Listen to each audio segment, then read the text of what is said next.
Hey, we're going to rate some Morgan Cain books. Basically, every book that's been published in English. I have them here in this bag, and we're going to tier rate them: top tier, second, third, fourth. Okay, starting with this book, Coyoteros. This is a U.S. Marshal story that basically holds up. It's not that memorable to me. It's not one that kind of stands out. I thought this was connected to the Coyoteros of El Coyote, of another big time book, and I guess I was disappointed that it wasn't. It's a different gang called the Coyoteros, but that's right, not a bad book. It goes basically here, it holds up. Okay, next we have Storm over Sonora, another book that takes place in the Sonora area in the south of the Mexican border, and this is a fantastic explosive story that Cain gets involved in the revolutionaries fighting against the Mexican government, I think. And there's a really cool train robbery sequence here early on. It's a very good book. I would put this in certainly top tier. I'm going to put it up here. Hopefully it doesn't blow away. Okay, Hell Below Zero. This is a title where Cain goes to Alaska. He's a marshal in a very different setting than we're used to, and it's basically again, very interesting story, different than most westerns. I would put this up almost all the way up. It goes here. It's still an excellent book. Ooh, we pulled out what is probably my favorite. You can tell by the cover here. It's worn. I've been working on this a lot for development, and it ties back to book number 1, which is Without Mercy. This has a love affair with Alison McKay, which is this nemesis, femme fatale kind of woman that really captivates Cain and keeps betraying him, and he is foolish enough to believe that she's not, and but deep down he knows, and she's just dangerous. And this is kind of like a Basic Instinct type story with a lot of action, a lot of stuff, and this is an excellent book. I put this certainly top tier, ahead of Storm over Sonora. It's going to blow away if I don't figure out a different way to do this. I'm probably standing in a tier ranking here, so sorry about that. But I mean, we could do this on the computer, probably be easier and less stuff to carry up to the top of the mountain, but that's all right. Then we got Harder Than Steel, which is a U.S. Marshal story that I think holds up, but it didn't captivate me like the other ones. It's a time where Morgan Cain has been going through a lot of crap, and he's getting more and more depressed and deeper into the bottle. And if I'm not mistaken, this is the one where Ed Zachary comes and kind of kicks his ass and gets him back into shape, which he's done many times over the years. He's one of the few people that can actually get to Morgan Cain. I would put this all the way down here. It's not my favorite. Let's see, let's keep moving. The Day of Death. This is a story that takes place in Mexico, Dia de los Muertos. I had very big hopes for this because it takes place at the end in a historic location that exists in Mexico that I wanted to use. And am I wondering, am I too far down? Should I be here? No, I should be here. This is probably right. Is it this thing that's moving? Let's give ourselves a little more room. Yeah, as I said, this takes place in Mexico, and he rides out of Mexico City to the coast, the Mexican Gulf, and it ends in this fort on the coast there. I forget the name, but I checked it out. I was location scouting this place because I thought it was really interesting for this book, but the book didn't quite hold up, in my opinion. It's down here. Okay, let's see. We are on to The Law of the Jungle. This is I guess the thing is trying to focus on my face every time unless I get it in front of my face. There. Law of the Jungle. This is an excellent, excellent story that sends Morgan Cain down to the Yucatan Peninsula to bring out geologists and people that have been working for the U.S. government, or I guess they're for a private operation, but the U.S. gets involved to get him out, and they use Morgan Cain to go get him. And he also ends up rescuing 2 nuns and a priest and taking them through the jungle. And it's a really, really awesome story. It also deals with pirate ships, basically. It's got, you got a fight out in the ocean at the end. It's a excellent, excellent story. One of my favorites. I'm going to put it up here in the top tier.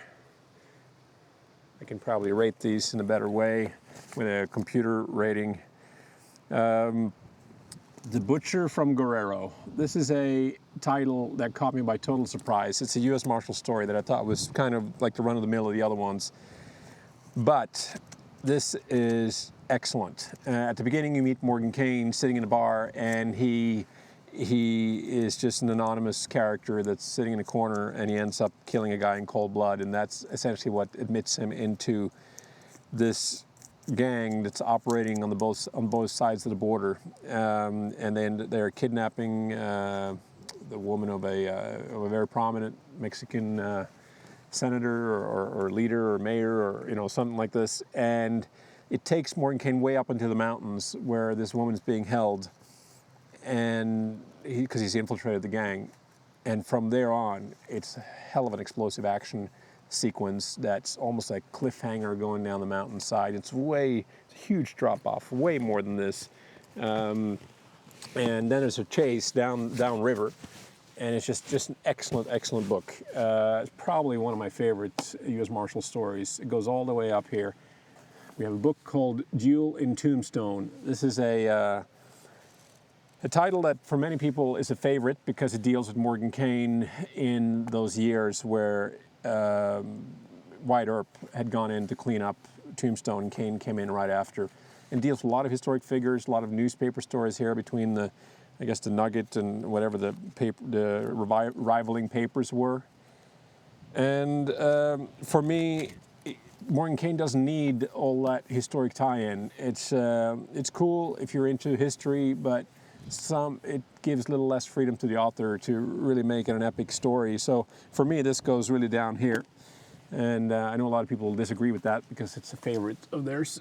Let's see. Then we have Killing for the Law. This is a U.S. Marshal story that certainly holds up, but I would put it here, to Coyoteros. We have another U.S. Marshal story around the same time period, Ransom. This is where I believe Ed Zachary is involved. This is probably a book I need to reread, and I don't remember this so well. I probably should reread it. I would say it holds up for memory. I think it's kind of with the other ones. And then we have The Gallows Express. This is a kind of a typical Western scenario where everything's placed in one small town, and this is the town where Cain has been brought in to kind of secure this guy who's being held in the local prison to a local jail, awaiting sentence to be put on the train and sent off to where he's going to go to trial. And almost like 3:10 to Yuma, you got to wait for the train to arrive and then escort him, and then everything takes place in the town. It's a bit more classically typical Western than I normally like. I like these bigger adventures, but this is excellent in the way it's written. So I'd put this really up here. It's one of my favorites, actually. Then we have a title called Bravado. This takes place in the New Orleans area, in kind of the upper class area where there's this very wealthy ranch owner. I think his name is Bravado. I remember there's an image of him being on this white horse. He's dressed in white, but he's built some tomb kind of thing on his property, and there's a big explosion at the end. And I really enjoyed this a lot. I thought it was very cinematic and interesting. So this goes all the way up here. We have nothing in the mid tier here. Maybe we should move things. Yeah, 1, 2, 3, 4, 5. I guess I don't know what I'm reserving this for. I think what we're going to do is going to move these down here. We're going to change this tier. It's still an excellent tier. I'm going to put these down here so they don't blow off the ledge. And I think this is the order. All right, that's the new order. Top tier, legendary stuff. Then we have excellent cinematic quality and very good. Then you have books that do hold up, and you have stuff that didn't stand out to me that I don't care for too much. And if we got to go worse, we will go worse, but I don't think we need to. A Gunman's Inheritance. This is a book that Cain basically, again, infiltrates this gang of outlaws that have created a safe haven in this valley that only outlaws can be admitted access. It's a bit of a longer book, actually, compared to the other ones by 20 pages more. All of these are kind of short. They're about 120 pages each, so I wouldn't say they're long, which makes them very quick and enjoyable read. You can read one of these books in one day, which is amazing. This one has a really good final couple of chapters to it. Before that, it didn't really grab me in the same way, but it does have some very significant things happen, and one of them is that Cain, at the end, when he's trying to defend himself, he doesn't even have a gun, he's throwing rocks at the guy. They've exiled him from this outlaw community, and they've given him a chance to get away by basically running on foot through these mountain crevices, and he's kind of released through this waterfall. It's a very cool way of how they set him free. And then he ends up fighting with just rocks, throwing them off, creating an avalanche onto the guy below him. But there's a bullet that comes over the ridge, and it sears him along the temple here, and the scar of which basically gives him a lock of white hair for the rest of his life, and his image is kind of red all the time when he looks against a black background. So I think it's a good book. It's not my favorite. I almost would put it up here, but it does belong in one tier down that just basically it holds up. All right, moving right along. We got more books to cover. No Tears for Morgan Cain. This is I would say another classical Western setting scenario that holds up very, very good. And it also ties back to book number 1, Without Mercy, with Linda Swift, the love interest. And at the end here, Cain has to really stand up for this whole town, and it's just such an epic conclusion to this book. And it's such a cliffhanger also into the next one. I don't want to spoil it. This is a must-read. It's very good. I would put it all the way up here, but it's probably the lowest of this tier. So it's just very important and kind of epic. Okay, we got Southern Showdown. This is a book that takes place in, where is this? Well, it's down south somewhere in the southern United States. And this is where Morgan Cain is introduced to Jesse Rollins. He's another big character in the universe, and they start off as adversaries and enemies, and over time they develop some kind of understanding or friendship. And I love the fact that the author introduced another big character from his other books into the Morgan Cain series, and for that reason it gets a very high mark for me. It's up on, it's an excellent title. Let's see, what do we got? Blood and Gold. This is a book that is quite different.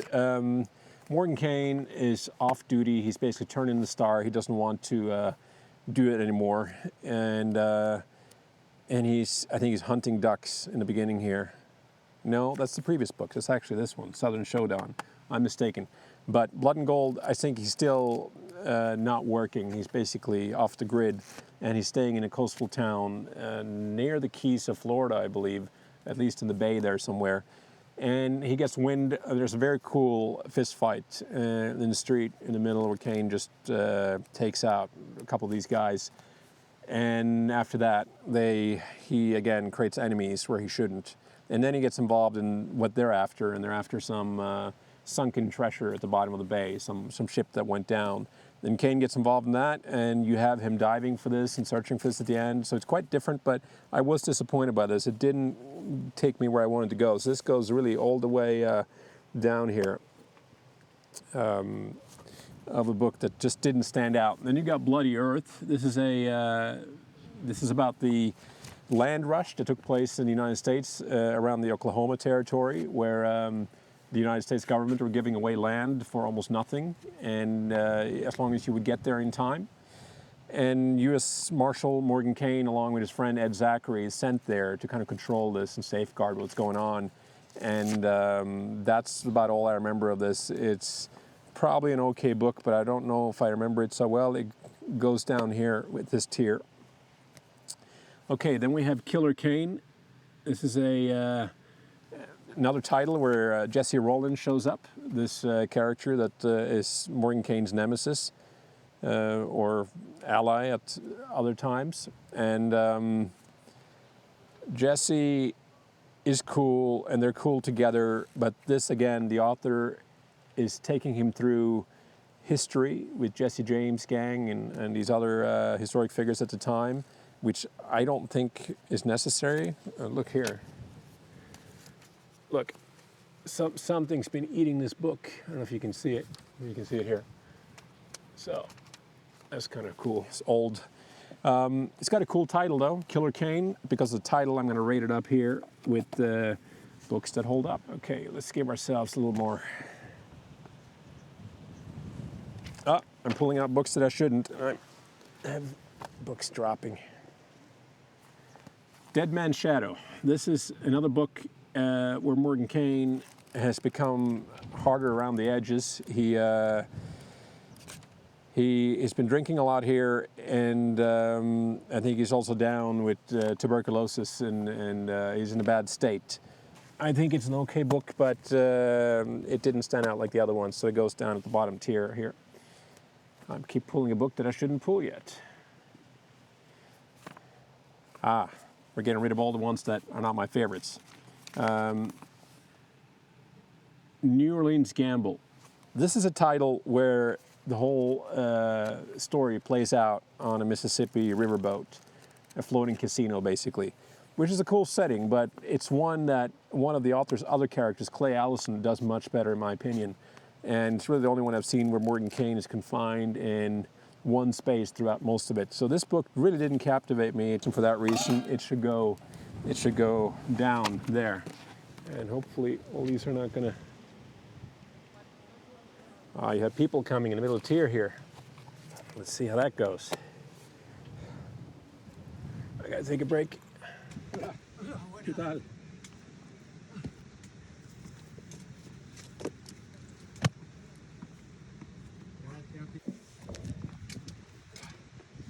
Ay, pistoleros. Sí, cuídate. Sí, Y arriba.